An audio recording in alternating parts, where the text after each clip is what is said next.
Merhaba değerli izleyiciler. Paralel evrenler ya da çoklu evrenler olarak adlandırılan teorinin kozmolojik ilkeleri bölümümüze kaldığımız yerden devam ediyoruz. Evrenimizin kökenlerinin ve kaderinin anlatıldığı bu kozmik anlatıda enflasyonist kozmoloji, büyük patlama teorisine ilişkin anlayışımızı güçlendiren ve geliştiren çok önemli bir kısım olarak ortaya çıkıyor.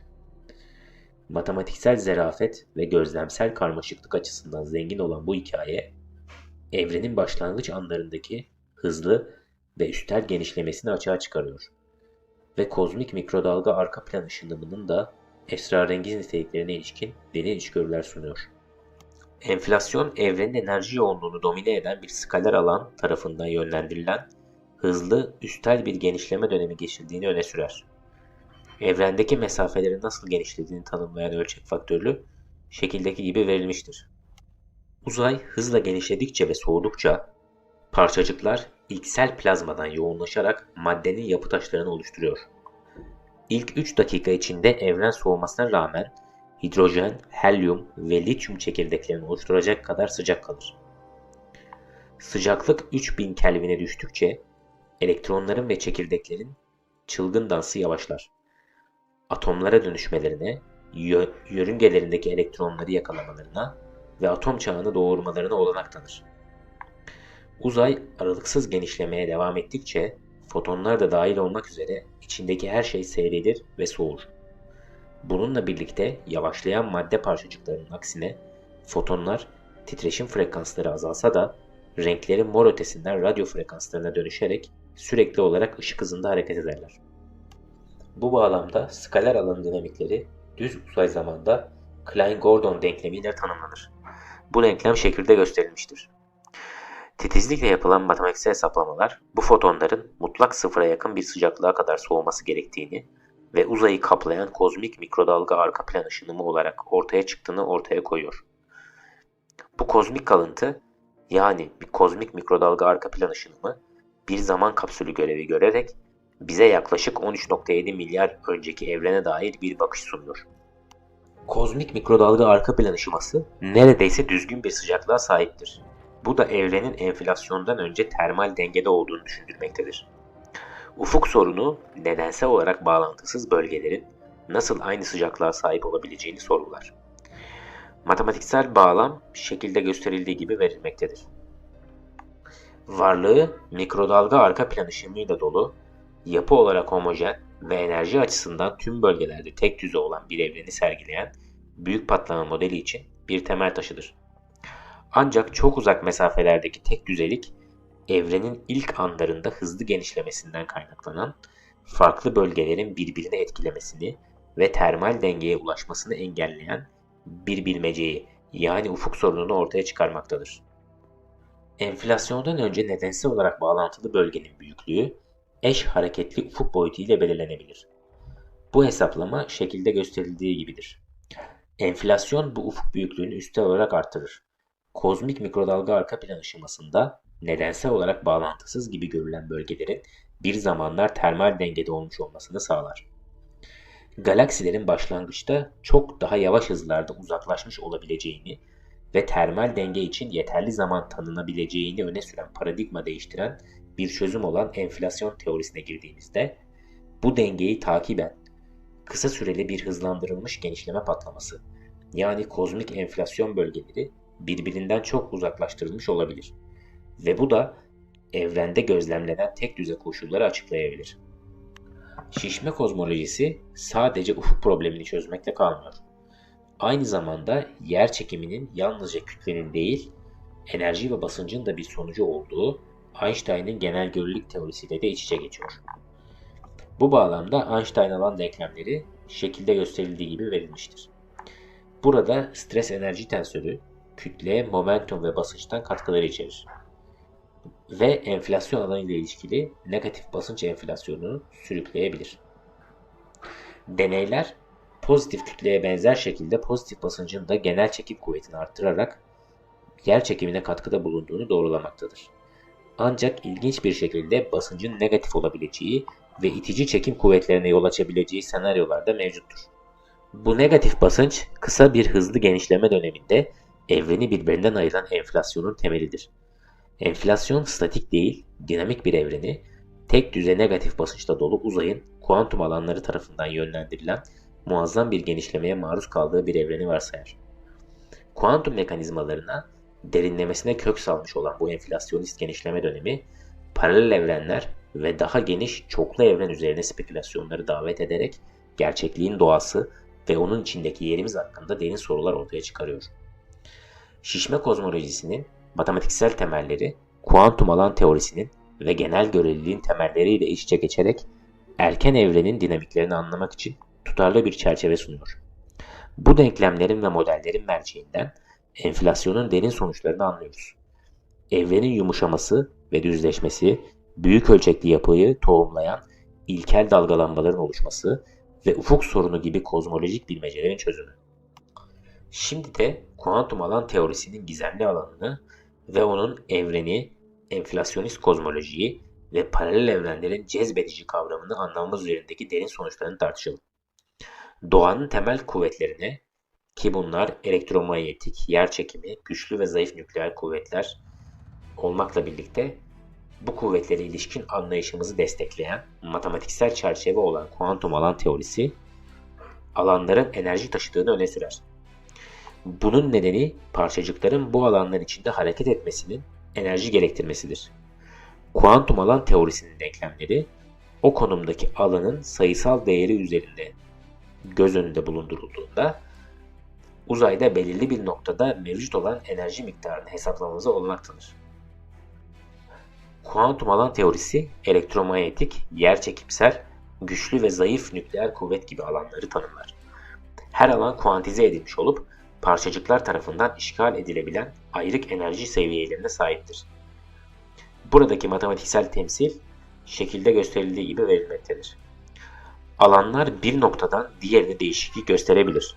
Ancak bir alanın değeri her yerde sabitse uzaydaki her noktanın aynı enerjiyle doldurulması gerekir.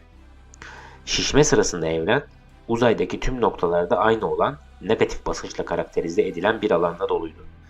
Bu negatif basınç itici yerçekimi oluşturarak evrenin hızla genişlemesine neden olur. Enflasyon teorisinin temel özelliklerinden biri güçlü itici çekimin bu aşamasının yalnızca geçici olmasıdır. Araştırmacılar enflasyon sürecini başlatan ve sonlandıran mekanizmaları araştırdılar. Sıfır olmayan bir alan şişme sırasında tüm uzaya yayılan potansiyel enerjiyi taşır.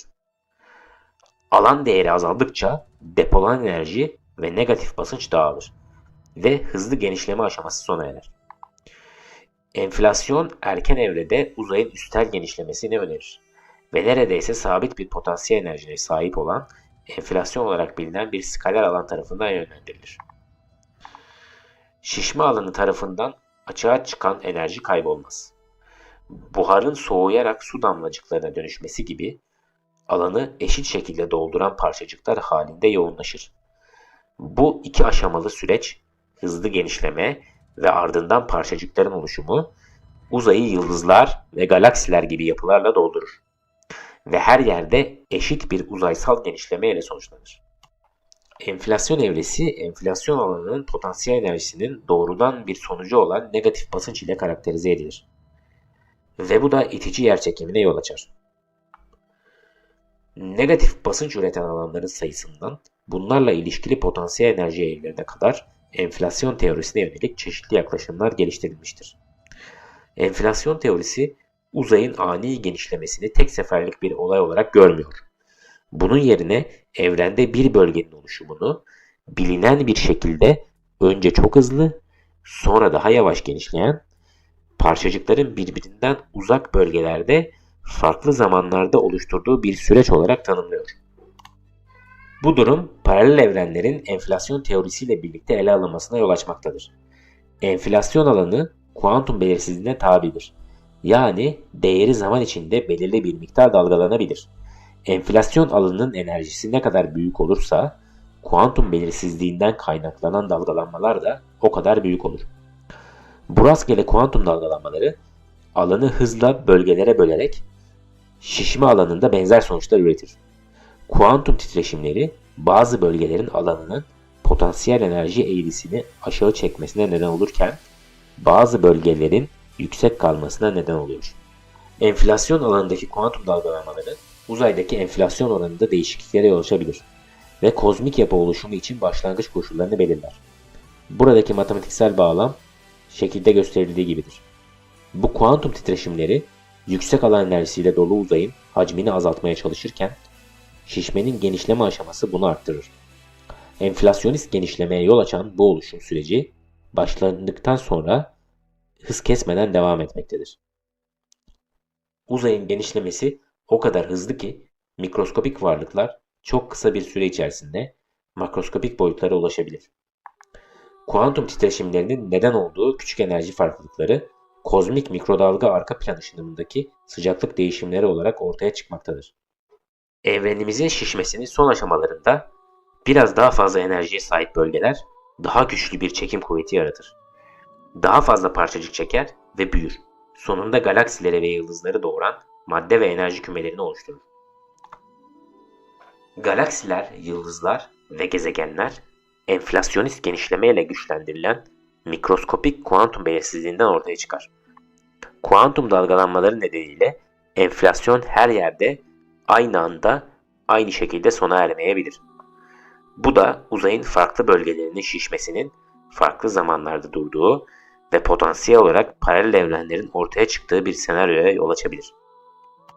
Enflasyonun bir noktada bitme olasılığı, enflasyon alanının dinamikleri ve potansiyeli ile ilişkilendirilebilir. Bununla birlikte genişleme yoluyla paralel evren oluşumu kavramını kapsayan genel bir denklem, genellikle yol integrali veya Wheeler-Dewitt denklemi yoluyla araştırılan kuantum mekaniğini ve genel göreliliği içeren modele özgü bir formülasyon gerektirir. Şişme kozmolojisinin ve kuantum alan teorisinin matematiksel temelleri, erken evren dinamiklerini, kozmik mikrodalga arka planın tek biçimliliğini ve kozmik yapıların oluşumunu anlamak için derin bir çerçeve sağlar. Şimdi de yüksek boyutların ilgi çekici kavramlarını, sicim teorisinin çerçevesini ve çoklu evrenin esrarengiz olasılığını gözden geçirelim. Bilimsel literatürde en az 3 tür paralel evren tartışılmaktadır. Bunlardan birincisi hiperuzay veya daha yüksek boyutlar. İkincisi paralel çoklu evrenler. Üçüncüsü de kuantum paralel evrenlerdir. Theodor Kaluza'nın öne sürdüğü gibi algıladığımız 4 boyutla sınırlı olmayıp 5. boyuta kadar uzanan bir evren hayal edin. Kaluza, eğer bu 5. boyuta girmeye cesaret edersek Einstein'ın genel görelilik teorisinin tanımladığı yerçekimi kuvvetlerini, Maxwell denklemlerinin yakaladığı elektromanyetizma ile birleştirebileceğimizi öne sürdü. 5. boyuta atılan bu cesur adım, denklemlerin bölünmesine olanak tanır. Burada bir kısım Einstein'ın genel göreliliğine saygı gösterirken, diğer kısım Maxwell'in elektromanyetizmasını öne çıkarır ve ışığın taşıyıcıları olan fotonların bu görünmeyen boyuttaki titreşimler olduğunu ileri sürer. Kaluza-Klein teorisi 5 boyutlu bir uzay zaman önerir ve Einstein'ın genel göreliliği ile elektromanyetizmayı içerecek şekilde genişletir. Temel matematiksel temsilleri şekilde gösterildiği gibidir. Kaluza'nın öncü çalışmasından ilham alan sicim teorisi, her notanın temel bir parçacığa karşılık geldiği titreşen sicimlerin bir senfonisi olarak ortaya çıkıyor. Sicim teorisi, parçacık olarak algıladığımız şeylerin çok küçük, titreşen sicimler olduğunu ve bu sicimlerin titreşim modlarının gözlemlediğimiz parçacıkları oluşturduğunu ileri sürer. İlginç bir şekilde sicim teorisi, bu sicimlerin alıştığımız 4 boyutta değil, Kaluza'nın tasavvur ettiği 5. boyuta çok benzer şekilde doğrudan gözlemlerimizden gizlenmiş, sıkıştırılmış 6 boyutta ya da 10 boyutta titreştiğini öne sürüyor. Sicim teorisi temel parçacıkların nokta gibi olmadığını, ancak bir boyutlu sicimler olduğunu ve bunların titreşim modlarının parçacıklara karşılık geldiğini öne sürer. Matematiksel formülasyonları şekilde gösterildiği gibidir. Sicim teorisi tutarlılık için ek uzaysal boyutlar gerektirir. Bu da süper sicimler için 10 boyut ve M teorisi için 11 boyut anlamına gelir. Şimdi de şu ana kadar ortaya atılmış 5 farklı sicim teorisinin tümünü birleştiren bir teori olan M teorisinin önerdiği gibi evrenimizin dokusunun 11 boyutlu bir uzayda esneyip katlandığı çoklu evrenler dünyasına girelim. Bu 11 boyutta sicimler yüksek boyutlu zarlar olarak tanımlanır. Evrenimiz daha yüksek boyutlu bir uzayda yüzen böyle bir zardır. Bu boyutlardan bazılarının sonsuz olma ihtimali, her biri 11 boyutlu bir hiperuzayda ayrı bir zar olan, etkileşime giren, birleşen ve hatta belki de çarpışan paralel evrenlerle dolu bir kozmosun kapısını açıyor. Standart model 3 temel kuvveti kapsar. Yerçekimi hariç ve kuantum mekaniktir.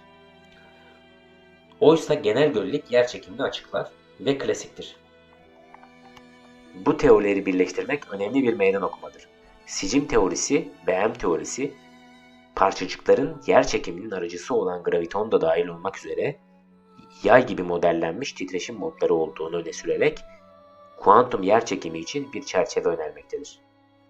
Daha yüksek boyutlarda yerçekimi kuvvet yasaları farklılık gösterir. 1D boyutlu uzay için Newton'un yerçekimi yasası şekildeki gibi genişletilebilir. Zar teorisine geçecek olursak, M teorisi evrenimizin 11 boyutlu bir uzay zamanda bir 3 zar içinde olabileceğini önerir. Burada yerçekimi zarlara geniş boşlukta yayılabilir. Zar dünya senaryosunda yerçekimi potansiyeli kısa mesafelerle, yani 1/r bağımlılığından sapma gösterebilir ki bu da deneysel olarak test edilebilir.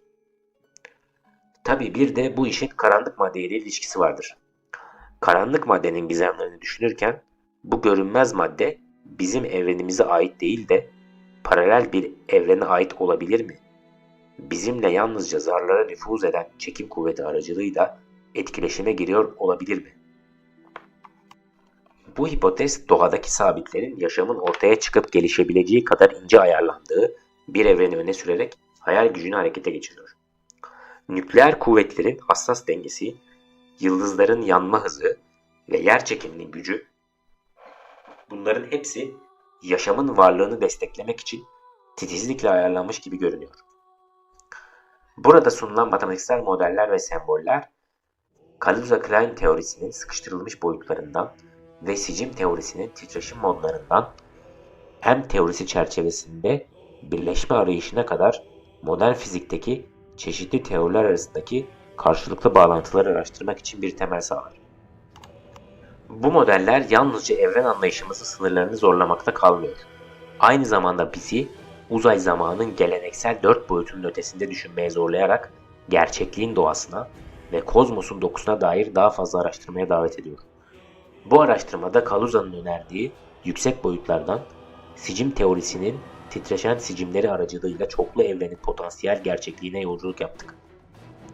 Her adım evrenin karmaşıklığını ve güzelliğini ortaya çıkarıyor ve bizi yalnızca ulaşamayacağımız evreni değil, aynı zamanda gerçekliğin temel doğasını da düşünmeye davet ediyor. Bu gizemlerin derinliklerine indikçe bilgi ve anlayışın amansız arayışıyla evren ve onun içindeki yerimiz hakkında daha fazlasını ortaya çıkarmaya devam ediyoruz. Evrenin gizemlerini ve teorik fiziğin harikalarını keşfederek bu kozmik yolculuğa devam ederken bize katılın. Dinlediğiniz için teşekkürler. Bir sonraki bölümde görüşmek üzere, sağlıcakla kalın.